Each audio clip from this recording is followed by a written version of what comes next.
Hello student, मैं Pramod Kumar.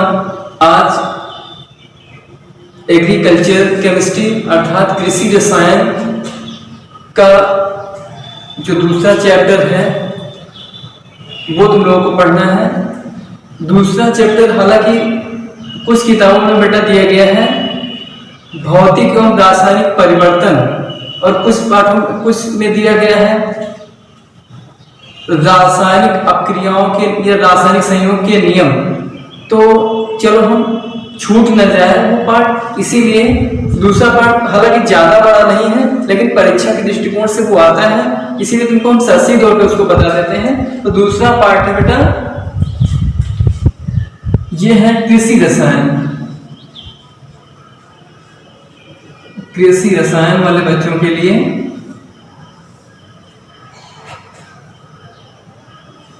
Part 2 इनका बन जाएगा बेटा भौतिक एवं रासायनिक परिवर्तन।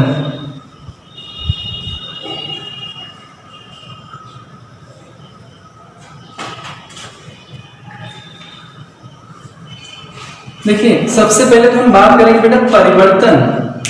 तो सब लोग जानते हैं कि change is the law of nature, कहने का मतलब परिवर्तन प्रकृति का नियम है। अर्थात हमारी प्रकृति में हर समय जैसे हम लोग देखते हैं जाड़ा, गर्मी, बरसात और बहुत सारे परिवर्तन हैं।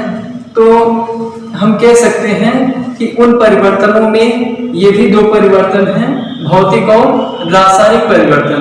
ऐसे परिवर्तन भाई अभी इसमें डिफाइन हमको करके दिखा देना है कि कौन से परिवर्तन भौतिक होंगे कौन से रासायनिक होंगे। तो चलो हम सबसे पहले भौतिक परिवर्तन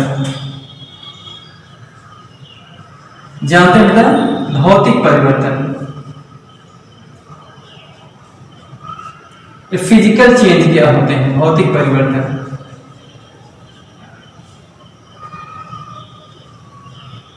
इसकी परिभाषा में तुम लोग बेटा हमेशा ये चीज जानो कि कुछ ऐसे परिवर्तन हैं जिनमें पदार्थ का रंग, रूप, संरचना ये कहते बदल जाए। रंग, रूप, संरचना ये सब बदल जाए लेकिन कोई नया पदार्थ ना बने और उनके भार में कोई भी ना वृद्धि हो ना कमी हो, जैसा का तैसा उसका भार रह जाए। तो हम कह सकते हैं कि ऐसा परिवर्तन जिसमें परिवर्तन के परिणाम स्वरूप कोई नया पदार्थ बनके ना तैयार हो उसको तुम कह सकते हो भौतिक परिवर्तन। तो ऐसा परिवर्तन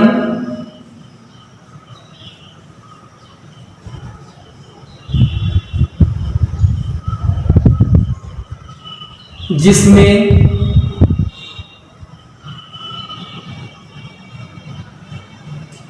पदार्थ की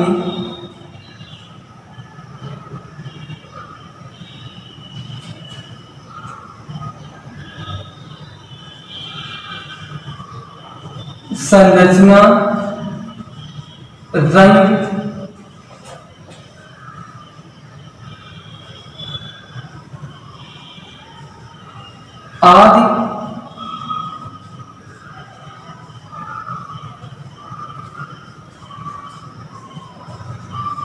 आदि परिवर्तित हो जाए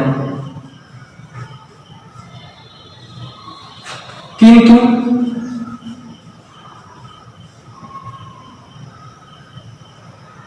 परिवर्तन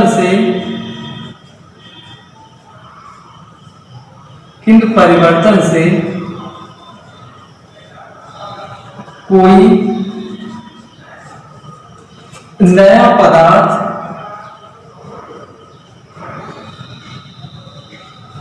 न बने। ऐसा परिवर्तन जिसमें पदार्थ की संरचना, रंग, अवस्था आदि परिवर्तित हो जाए किंतु परिवर्तन से नया पदार्थ न बने, तो ऐसे परिवर्तन को कहेंगे हम भौतिक परिवर्तन या फिजिकल चेंज। तो बेटा एक ही जवाब, तो इसमें एक छोटी सी परिभाषा लिख दो कि ऐसे परिवर्तन जिसमें यदि परिवर्तन को हटा दें, यदि परिवर्तन को हटा दें तो पुनः जो मूल पदार्थ है वो मिल जाए। अब हम सपोज करो बेटा, जैसे परिवर्तन हमने क्या किया, एक लोहे की छड़ ली, एक लोहे की रॉड ली या छड़ ली या सरिया जिसको कहते हैं वो हमने ले लिया, उसको हमने गर्म कर दिया, गर्म करने के बाद उसको मोड़ दिया, गर्म करने के बाद उसको मोड़ दिया। अब तो हमने कहा कि उसकी संरचना क्या थी, संरचना भाई अभी सीधा सीधा था, वो सीधा सीधा था, वो क्या हो गया, टेढ़ा टेढ़ा हो गया, तो संरचना बदल गई। और कहते हैं कि उसका रंग भी बदल जाए, उसकी रंग बदल जाए, लेकिन उसके आकार और उसके भार में कोई परिवर्तन ना हो। अभी सरिया भैया 2 किलो की सरिया थी, उसको तुमने मोड़ा ताप देकर, तो सरिया अभी भी तो 2 किलो की है, तो उसके भार में कोई परिवर्तन नहीं हुआ, हालांकि उसकी संरचना और आकृति तो उसकी बदली है। और दूसरी बात कहें, दूसरी परिभाषा हमने बताया, यदि परिवर्तन को हटा दे तो पुनः मूल पदार्थ मिल जाए, तो मिल जाएगा भाई। अभी तुमने उसको गर्म करके टेढ़ा किया है, फिर बेटा गर्म करके सीधा कर दो, तो ऐसा परिवर्तन जिसमें परिवर्तन के परिणाम स्वरूप यदि परिवर्तन को हटा दे तो पुनः मूल पदार्थ मिल जाए, ऐसे परिवर्तन को कहेंगे हम भौतिक परिवर्तन। अर्थात कोई नया पदार्थ बनके नहीं तैयार हुआ, ठीक है, तो वो हो गया तुम्हारा बेटा भौतिक परिवर्तन। अब भौतिक परिवर्तन के उदाहरण में जैसे तुमको हम बता दें, मोम का पिघलना, जैसे में बेटा लिख देते हैं हम,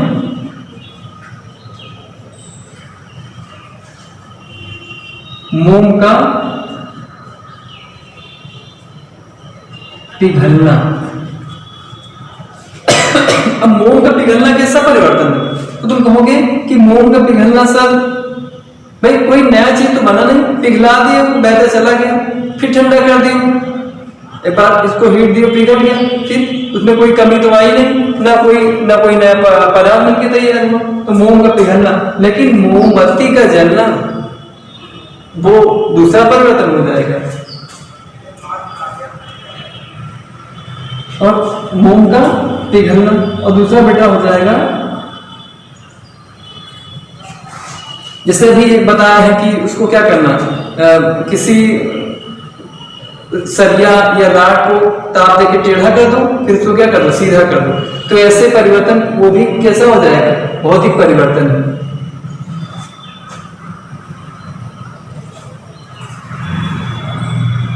और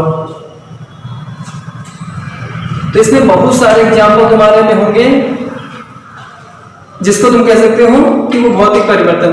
जैसे कुछ बेटा संदेहप्रद परिवर्तन भी होते, संदेहप्रद, कि इसमें हमको संदेह होता रहता है कि आखिर ये कैसा परिवर्तन है। जिससे हम बेटा बताया तुमको ऊर्ध्वपातन या बता दें नौसादर को जब हीट करते हैं, गर्म करते हैं, तो वो क्या होता है, नौसादर NH4Cl जैसे है, उसको तुमने क्या किया, गर्म किया, तो टूट गया NH3 प्लस HCl, वही से मिलकर बना था, और उसको फिर वो जब फिर परिवर्तन को हटा दिया, क्या कर दिया, ठंडा कर दिया, तो फिर वही बन गया। तो कहने का मतलब इसमें कोई भी दिक्कत नहीं है कि सर उसमें कोई नया पदार्थ बना होगा, अमोनिया बनी होगी, हाइड्रोक्लोरिक अम्ल बना होगा, बनते हैं, लेकिन जैसे ही वो प्रभाव खत्म हो गया तो तुम कहोगे उस प्रभाव के वो अपोजिट आ जाते हैं। कहने का मतलब हुआ कि जैसे नौसादर को गर्म किया तो अमोनिया और बनी क्या, HCl बना, और फिर जैसे ठंडा होता गया वैसे फिर ये नौसादर बन गया। तो इसमें कोई संदेह नहीं है, लेकिन इसको संदेह प्रद में रखा गया है। तो जब इसमें कोई चेंजेस नहीं हो रहा है तो ऐसा परिवर्तन भी कैसा क्या कहलाएगा बेटा, भौतिक परिवर्तन, भौतिक परिवर्तन।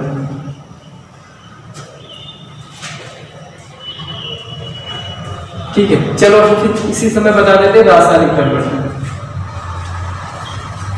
इससे क्वेश्चन और आता है, भौतिक और रासायनिक परिवर्तन में अंतर, तो यही से तुम सीखते जाओ, भौतिक और रासायनिक परिवर्तन में अंतर अपने आप लिख लोगे। तो दूसरा बेटा रासायनिक परिवर्तन।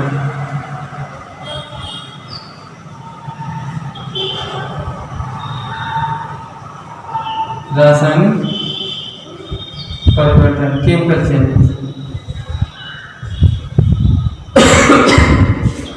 इसमें तो लिख सकते हो भाई उसका उल्टा, उसमें परिवर्तन को अगर हटा देते तो मूल पदार्थ मिल जाता है, लेकिन इसमें अगर परिवर्तन को हटा देंगे तो मूल पदार्थ नहीं मिलेगा।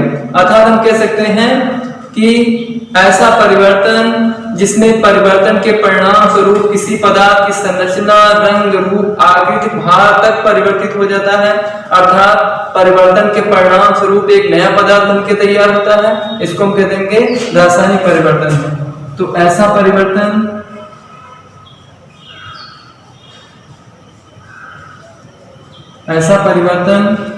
जिसके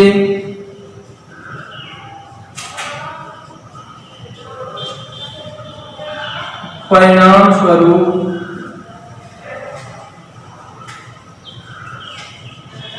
एक नया पदार्थ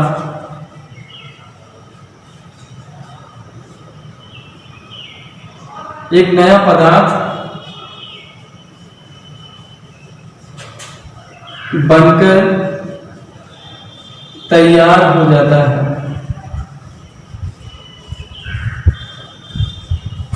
ऐसा परिवर्तन जिसके परिणाम स्वरूप एक नया पदार्थ बनके तैयार हो जाता है, अर्थात अगर हम परिवर्तन को हटाना चाहें तब भी पुनः वो पदार्थ हमको नहीं मिल सकता है, तो ऐसे परिवर्तन को हम कहेंगे कि रासायनिक परिवर्तन होंगे। और ऐसे परिवर्तनों में बेटा उसके रंग, आकृति, आकार, भार तक परिवर्तित हो जाता है, तो उसकी संरचना में भी परिवर्तन हो जाता है, उसको कहेंगे हम वो रासायनिक परिवर्तन है। जैसे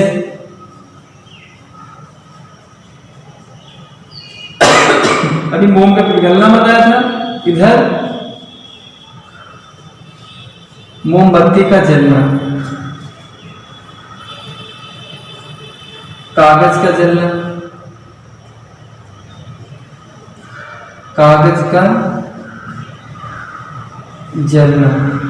एक बहुत पूछा जाता है उदाहरण बेटा, दूध से दही का बनना,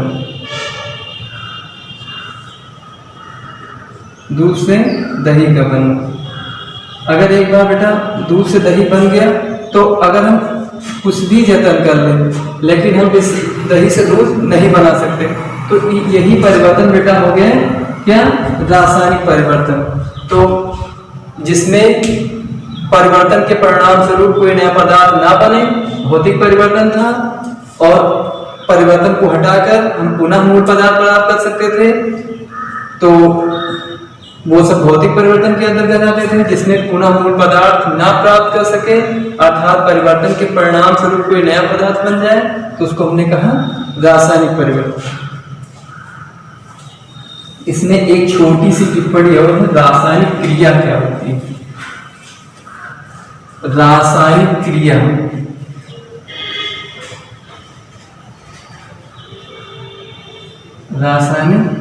क्रिया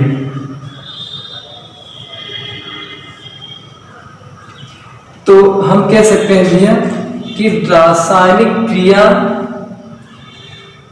जब दो या दो से अधिक पदार्थ परस्पर संयुक्त होकर एक नए पदार्थ का निर्माण करते हैं।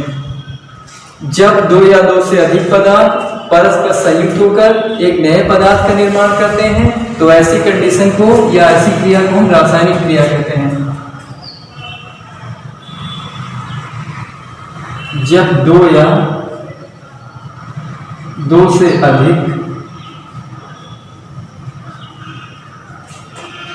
तत्व, पदार्थ या यौगिक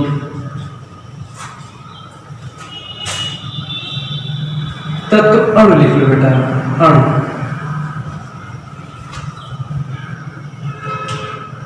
जब दो या दो से अधिक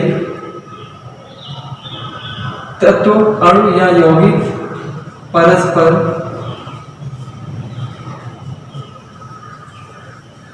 संयुक्त होकर एक नया पदार्थ बनाते हैं, एक नया पदार्थ बनाते हैं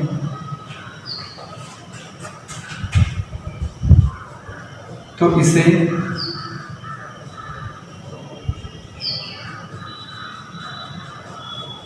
रासायनिक क्रिया कहते हैं।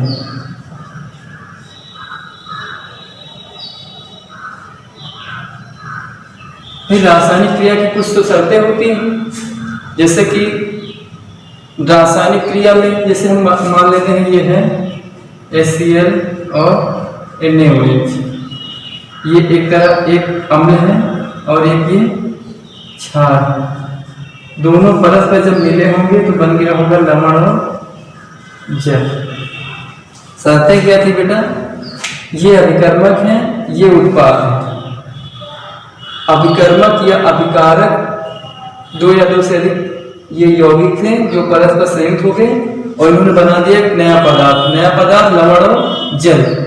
तो अभिकारक अणुओं की संख्या या अभिकारक जितने थे, अभिकारक के अणु जितने हैं उतने ही बैलेंस में उत्पाद के भी अणु होने चाहिए, यही इसकी शर्तें होती हैं। तो ये तुम्हारा हो गया रासायनिक क्रिया। अब इसमें बहुत सारे एक नंबर वाले क्वेश्चन आते हैं बेटा कि ये कौन सा परिवर्तन है, कागज का जलना कौन सा परिवर्तन है, भोजन का पचना कौन सा परिवर्तन है। तो तुम लोग अब ये जान गए हो कि जिसमें परिवर्तन के परिणाम स्वरूप कोई नया पदार्थ बन जाता है, अर्थात हम पुनः वो पदार्थ नहीं प्राप्त कर सकते हैं, तो तुम कह सकते हो कि वो क्या है? रासायनिक परिवर्तन। और जिसमें पुनः मूल पदार्थ मिल जाता, अगर मिलता है तो भौतिक परिवर्तन, जिसमें पुनः मूल पदार्थ नहीं मिलता है रासायनिक परिवर्तन। अब बेटा तुम्हारे में भाई किसी किताब में पार्ट 2 है लेकिन पार्ट 3 है, किसी किताब में तो पार्ट 3 है रासायनिक संयोग के नियम।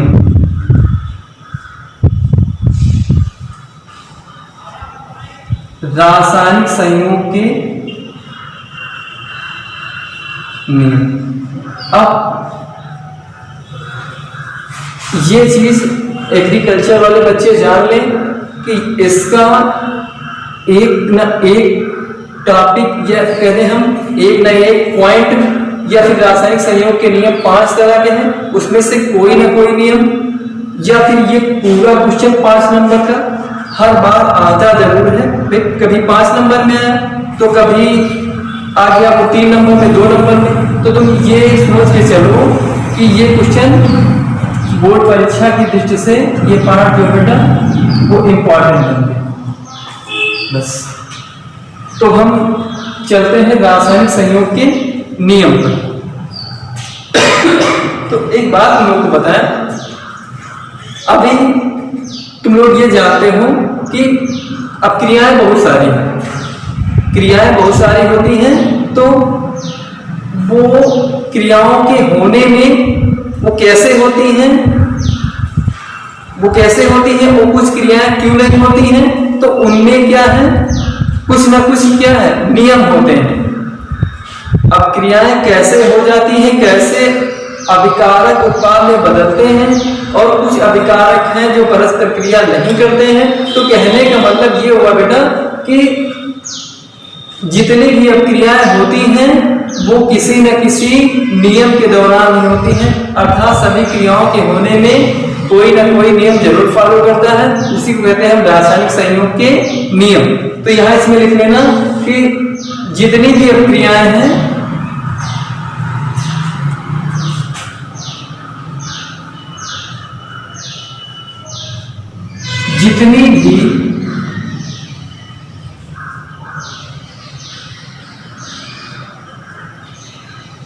जितनी भी अभिक्रियाएं होती हैं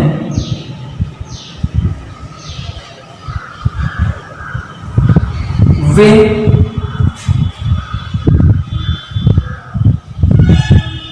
किसी न किसी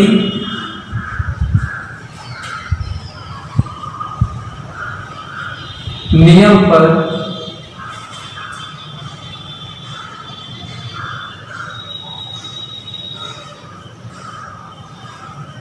आधारित होती हैं,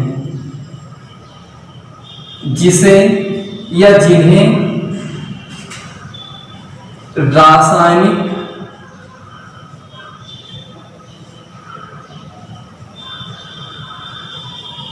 संयोग के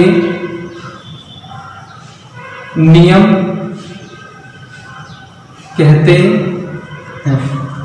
जितनी भी अभिक्रियाएं होती हैं वो किसी न किसी नियम पर आधारित होती हैं।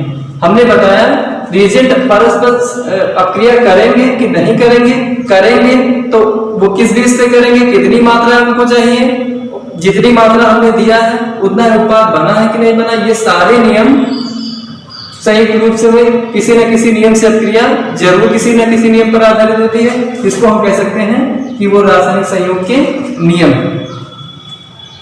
तो सबसे पहला रासायनिक संयोग के नियम 5 प्रकार के होते हैं। रासायनिक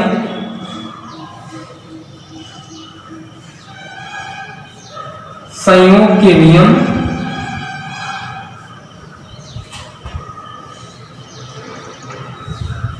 5 प्रकार के होते हैं।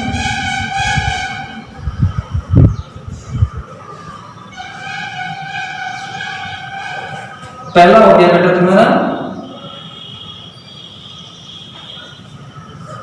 द्रव्य संरक्षण का नियम। द्रव्य संरक्षण या अविनाशिता।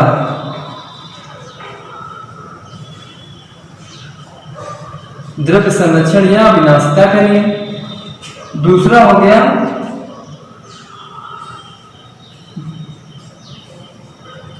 स्थिर अनुपात का नियम।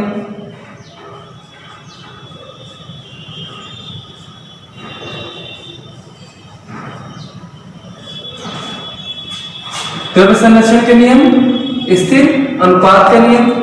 तीसरा हो गया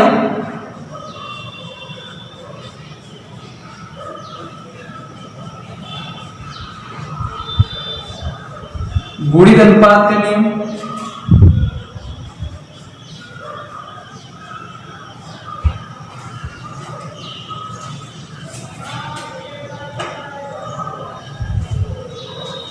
चौथा हो गया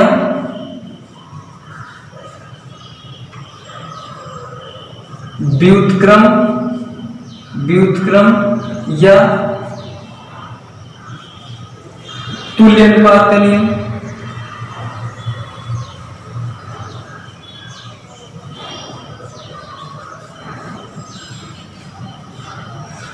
व्युत्क्रम या तुल्य अनुपात का नियम।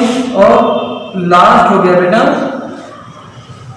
गैलुसैक का गैसीय आयतन संबंधी नियम।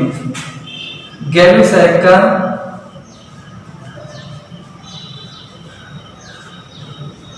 गैसीय आयतन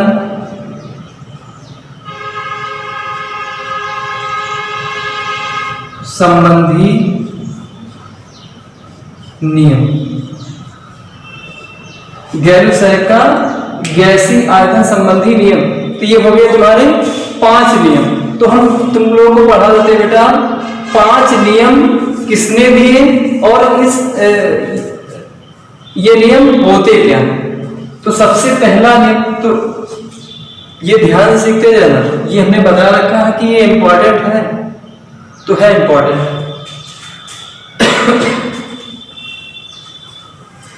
तो फर्स्ट ऑफ ऑल द्रव्य संरक्षण का नियम सबसे पहले लिखेंगे इनमें। द्रव्य संरक्षण या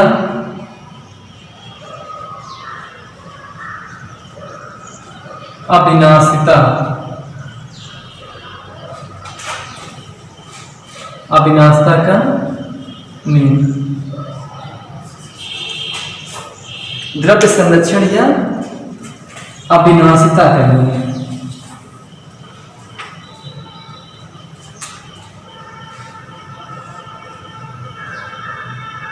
द्रव्य संरक्षण या अविनाशिता, तो इस नियम का प्रतिपादन भैया 1774 ईस्वी में गैरुसैक नहीं लैवोसिए इस नियम का प्रतिपादन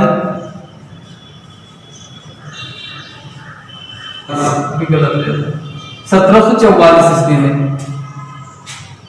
अच्छा, ये बहुत ही अच्छा ये नियम है, ये बहुत ही अच्छे तरीके से इन्होंने समझाया था कि मान लेते हैं कि इस नियम के अनुसार क्या था, इस नियम के अनुसार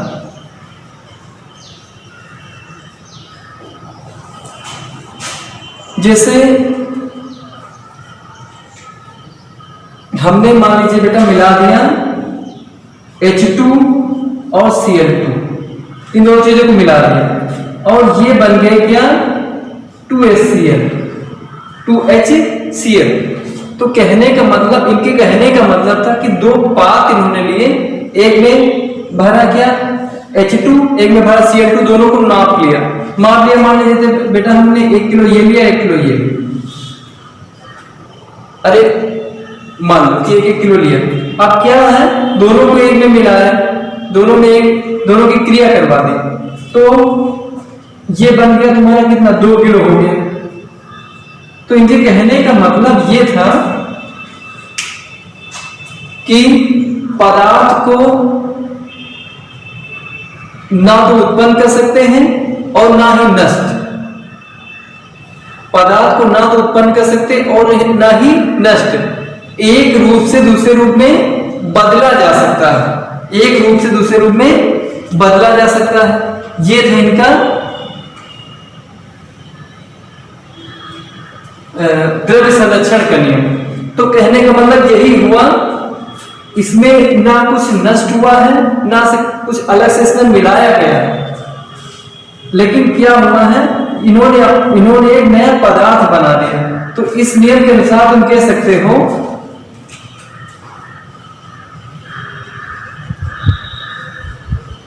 पदार्थ को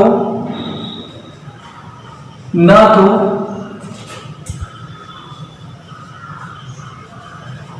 नष्ट कर सकते हैं और ना ही उत्पन्न, परंतु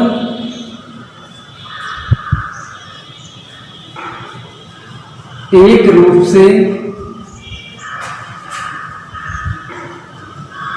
दूसरे रूप में बदला जा सकता है।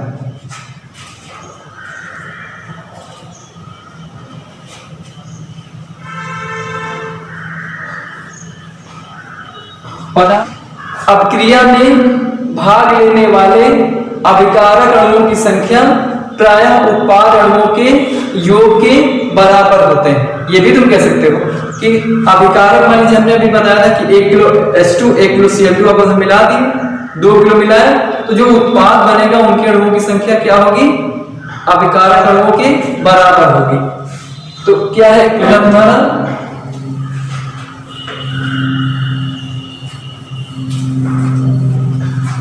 स्थिर अनुपात का नियम। स्थिर, ये जिसको तुम कह सकते हो निश्चित, स्थिर या निश्चित अनुपात का नियम।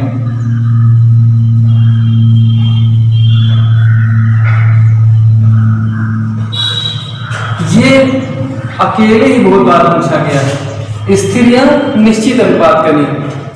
तो इसमें लिख लो, चलो ऐसे 60 नियम को बदलते हैं। इस नियम का प्रतिपादन, जो स्थिर अनुपात का नियम है, इसका प्रतिपादन एक प्राउस्ट वैज्ञानिक थे, प्राउस्ट।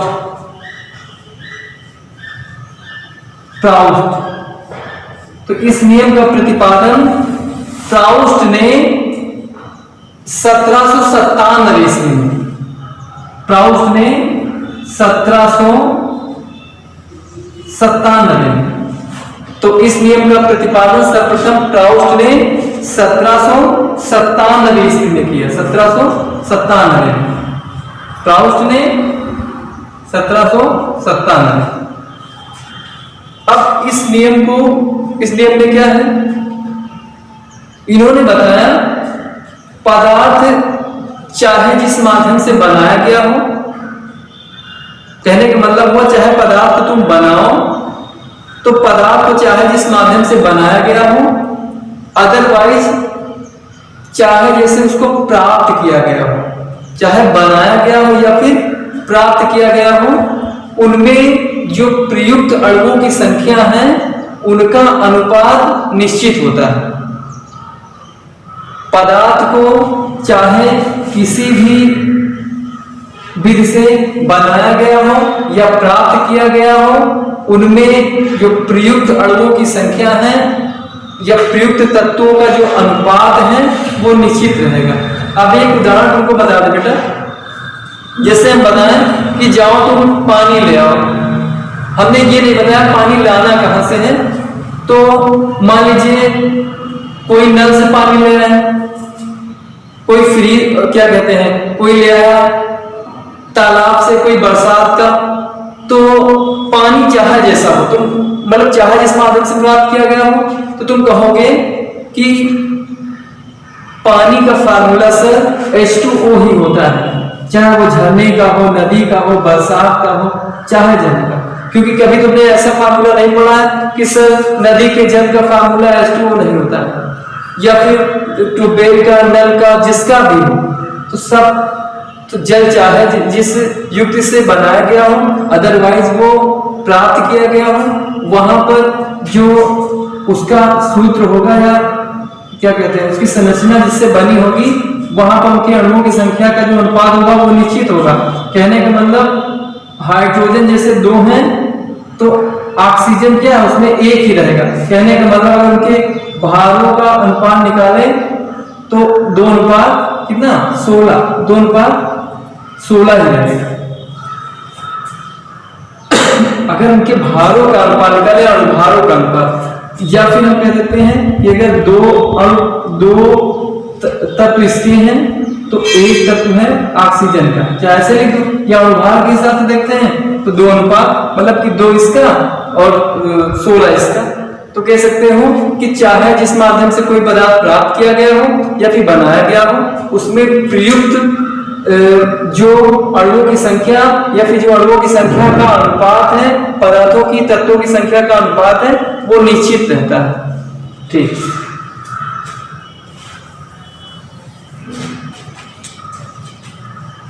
पदार्थ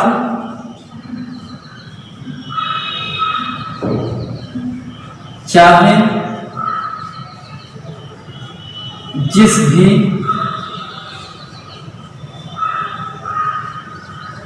माध्यम से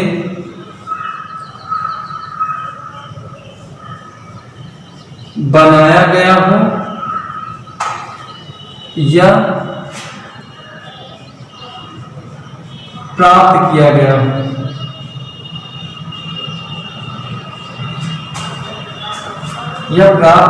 हो,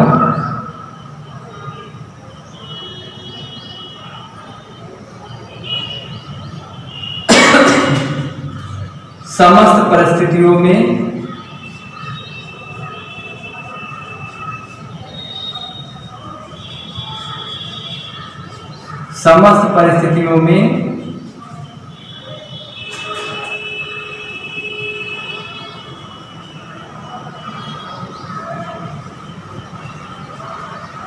पदार्थ के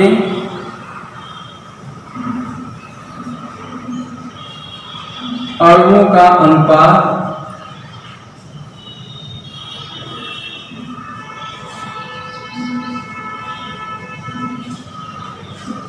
निश्चित रहता है।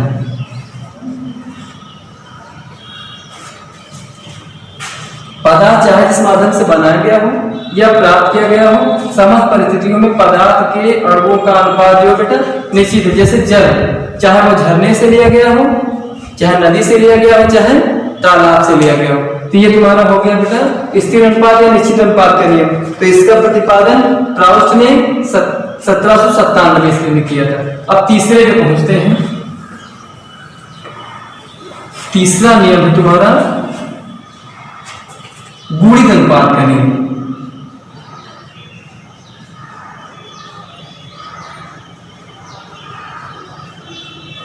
गुणित अनुपात का नियम। तो इस नियम का प्रतिपादन बेटा किया था डाल्टन ने। गुणित अनुपात के नियम का प्रतिपादन सर्वप्रथम किया था बेटा डाल्टन ने। डाल्टन ने 1803 ईस्वी में, डाल्टन ने 1803 ईस्वी में। तो गुणित अनुपात का नियम का प्रतिपादन सर्वप्रथम डाल्टन ने 1803 ईस्वी में किया। अब इस नियम के अनुसार पढ़ लेते हैं भाई क्या होगा। उन्होंने बताया बेटा कि यदि हम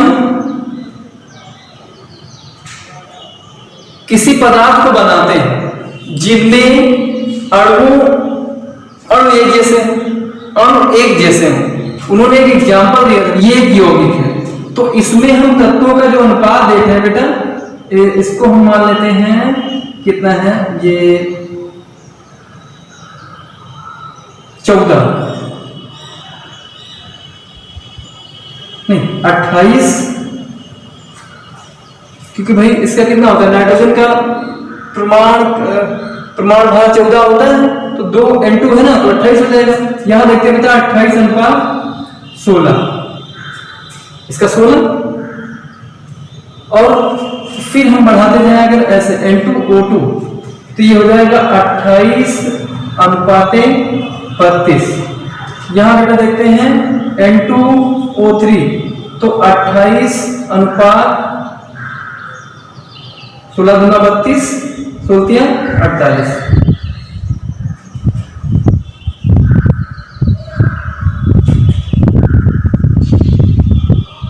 ये बेटा हो गया 64,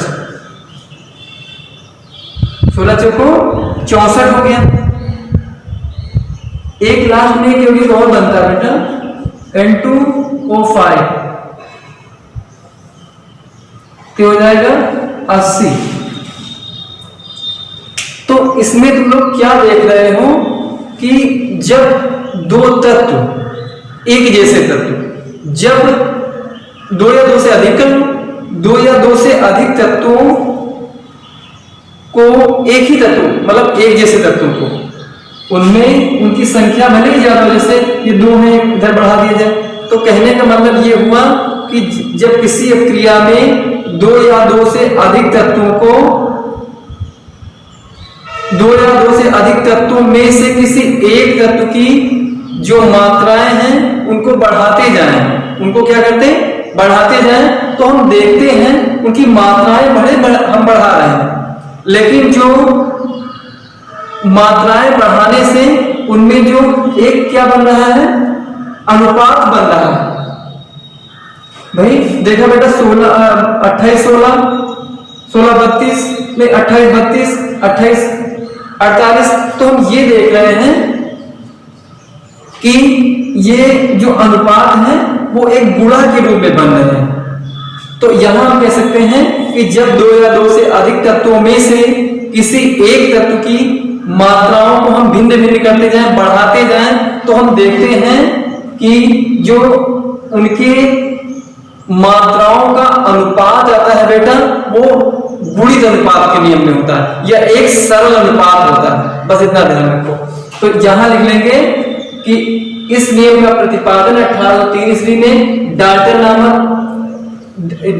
नामक वैज्ञानिक ने किया, या डाल्टन ने इसका प्रतिपादन किया। इस नियम के अनुसार 2 या 2 से अधिक तक, अब उदाहरण हम लोग सीख गए हैं, अब हम इसको बता देते थ्योरी बस। तो क्या इसमें 2 या 2 से अधिक, 2 या 2 से अधिक तत्वों में से किसी एक तत्व की मात्रा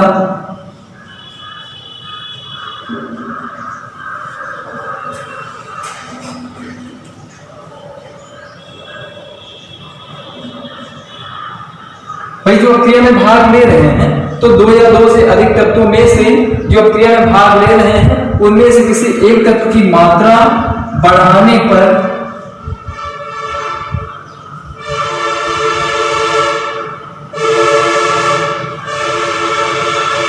उनके मध्य एक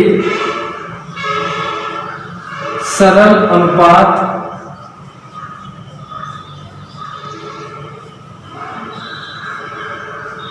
बन जाता है, जिसे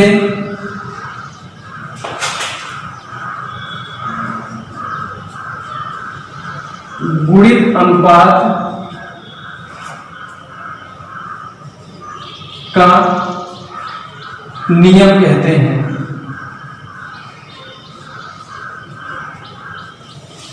अब क्रिया में जो तत्व भाग ले रहे थे उनमें से किसी एक तत्व की जो मात्राएं हम क्या है बढ़ाते जा रहे हैं, तो बढ़ाने पर हमने क्या देखा कि जो मात्राओं का अनुपात बनता जा रहा है वो एक सरल अनुपात में, अर्थात वो एक गुणित अनुपात में है। उसी को कहेंगे हम गुणित अनुपात का नियम। तो ये तुम्हारा हो गया बेटा गुणित अनुपात का नियम। अब तुमको पढ़ना है तुल्य अनुपात, तुल्य व्युत्क्रम अनुपात का नियम। तुल्य व्युत्क्रम अनुपात का नियम।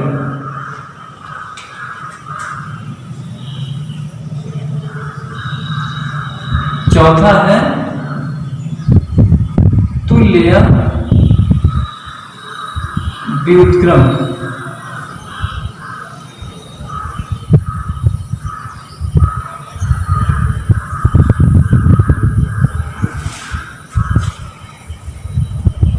इसका प्रतिपादन बेटा कि सल्फर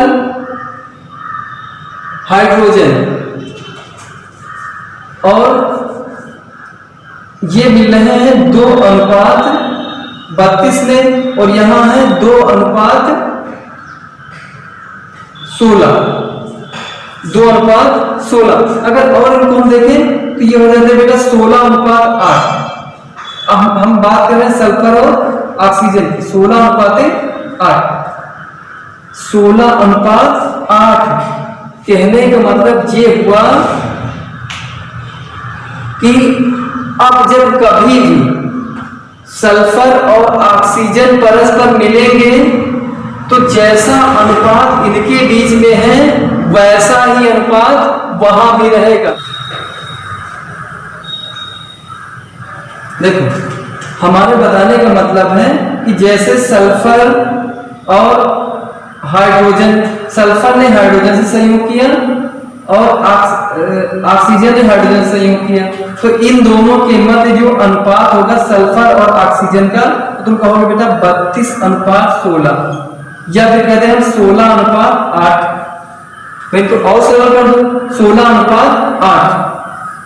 तो जैसे ये हाइड्रोजन से मिलके एक अनुपात बनाते हैं, इनके अवयवों का एक अनुपात होता है, वैसे ही जब कभी सल्फर और ऑक्सीजन, जैसे ये कंडीशन, ये दोनों मिलेंगे तो उनके मध्य भी एक सरल अनुपात ही होगा।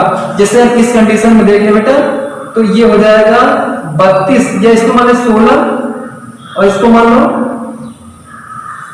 32/32 होता है, और ये भी 16×32।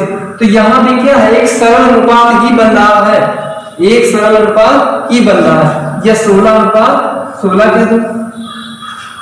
तो रिक्टर ने यही बताया था कि जब कोई तत्व, ये जब कोई यौगिक, दो यौगिक ए और बी या का और खा, दो ऐसे यौगिक हैं जो परस्पर संयोग करते हैं, जैसे मान लेते हैं सल्फर ने हाइड्रोजन से और ऑक्सीजन ने हाइड्रोजन से, तो यहां एक सरल अनुपात बन गया, एक सरल अनुपात बना। वैसे ही जब कभी आपस में जुड़ेंगे, यौगिक सी बनाएंगे, तो उनके मध्य भी जो अनुपात होगा वो एक सरल अनुपात ही होगा। तो इसकी परिभाषा में लिख सकते हो बेटा कि इस नियम का प्रतिपादन रिक्टर ने 1792 में किया था। इस नियम के अनुसार कोई दो या दो से अधिक यौगिक या कोई दो यौगिक का अर्थात या कोई दो यौगिक ए और बी जब परस्पर संयोग करते हैं तो उनके बीच में जो अनुपात होता है ए और बी यौगिकों के अवयवों के मध्य में जो अनुपात होता है वही अनुपात जब वो परस्पर मिलके एक तीसरा यौगिक बनाएंगे 88 जैसे ये, उनके मध्य भी एक सरल अनुपात होगा। ये था तुम्हारा तुल्य व्युत्क्रम अनुपात का नियम। ठीक है। पांचवा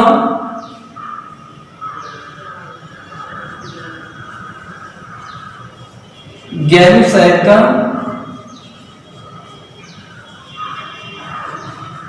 गैसीय आयतन संबंधी नियम। गैलुसैक का गैसीय आयतन संबंधी नियम। अब इन्होंने अपने नाम से ही रखा था तो यहां कुछ ज्यादा दिक्कत नहीं होने वाली है, क्योंकि इस नियम का प्रतिपादन किया था गैलुसैक ने किया बेटा, और 1808 में। तो यहां तुमको इजीली लिखना हो गया, यहां से पता चल गया। तो पांचवा नियम है गैलुसैक का गैसीय आयतन संबंधी नियम। उसमें तुम उस नियम का इसमें लिख देना। इस नियम का प्रतिपादन 1808 ईस्वी में गैलुसैक ने सर्वप्रथम किया। इस नियम के अनुसार इन्होंने क्या बताया बेटा कि यदि दो गैस हो जिनकी क्रिया करवा दी जाए परस्पर, तो उन गैसों से अभिकर्मक गैस है, यदि उन गैसों से जो बनने वाला उत्पाद है वो भी एक गैस है। जैसे उदाहरण में तुमको बता देते H2 प्लस Cl2, हाइड्रोजन भी एक गैस, क्लोरीन भी एक गैस, और इधर उत्पाद बन गया Cl, ये भी गैस। तो यहां हम कह सकते हैं, और गैलुसैक ने बताया कि यदि दो गैसें परस्पर संयोग करके कोई उत्पाद बना रही है, तो यदि बनने वाला उत्पाद भी एक गैस है, तो